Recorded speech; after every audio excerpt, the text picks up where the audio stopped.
Our lesson today is called Adding and Subtracting Rational Numbers. You're going to learn to add and subtract decimals, which basically means lining up the decimal points, and rational numbers with like denominators. Rational numbers are pretty much fractions. Your life's going to be a little easier today because all of the denominators will be the same.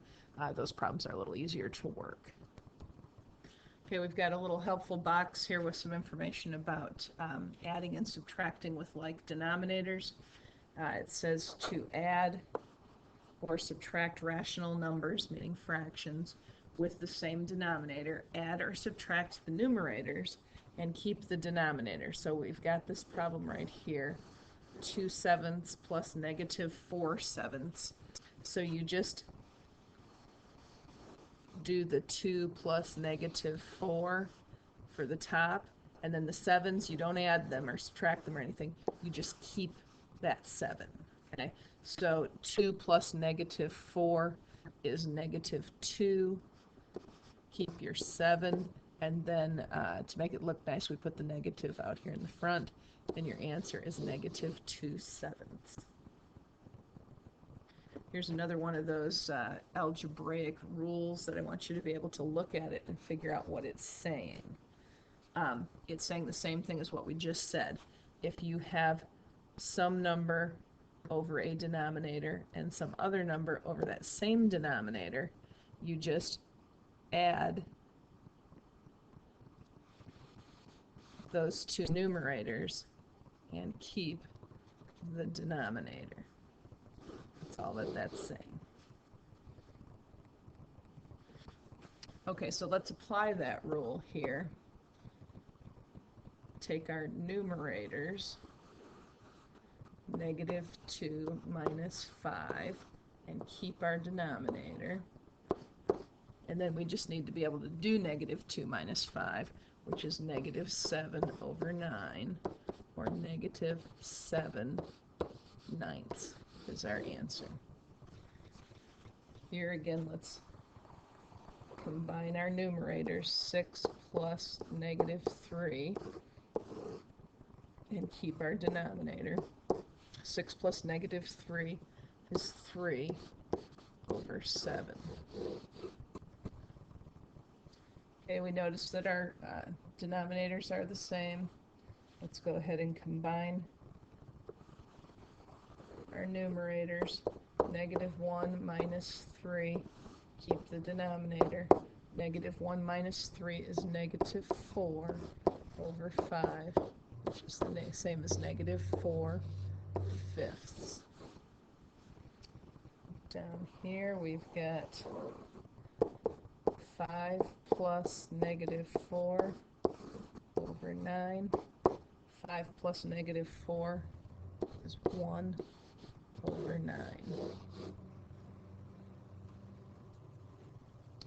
Okay, we've got new directions here. Evaluate the expression for the given value of the variable. Here's our expression, 12.1 minus x. And this part tells us that for x, we need to plug in -0.1. So we'll do 12.1 minus -0.1.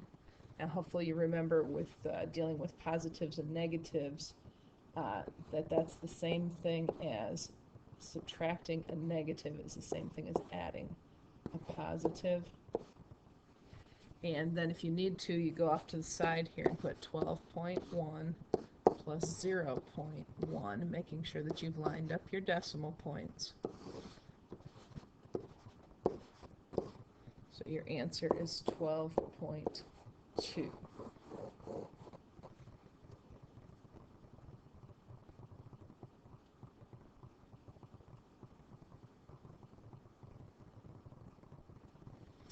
Okay, this time we have fractions involved, but that's okay. Here's our expression. And here's what we're going to plug in for the variable. So 7/10 plus 3 1/10.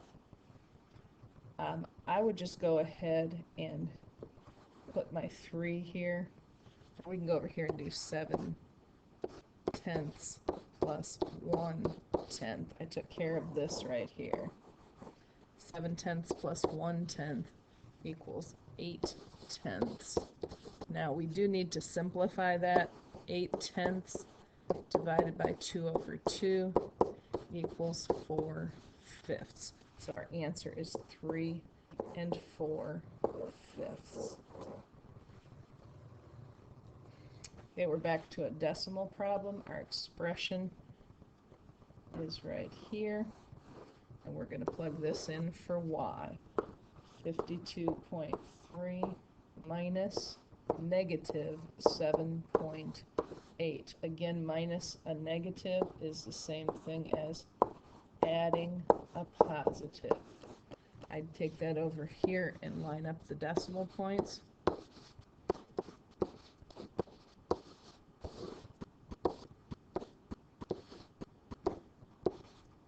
Don't forget to put your decimal point in the answer. 60.1. Okay, we're back to fractions. Here's the expression.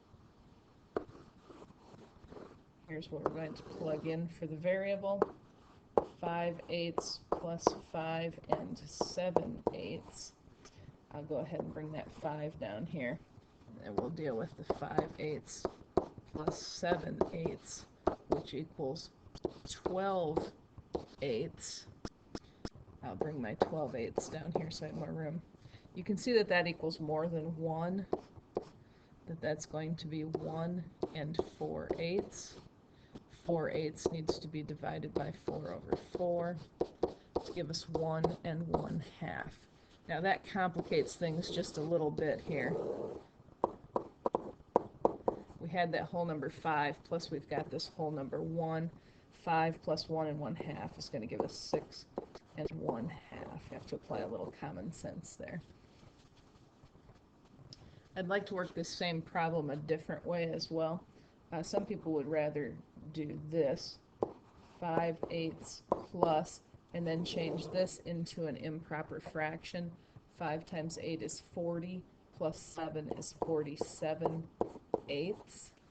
And then 5/8 plus 47/8 would give you 52/8, which then is an improper fraction that you could change into a mixed number. 8 times 6 is 48, so that goes in 6 times with 4 left over. And that also gives you 6 1/2. Either way would be fine. Here are some problems for you to try on your own. Go ahead and pause and then hit play in order to see the answers.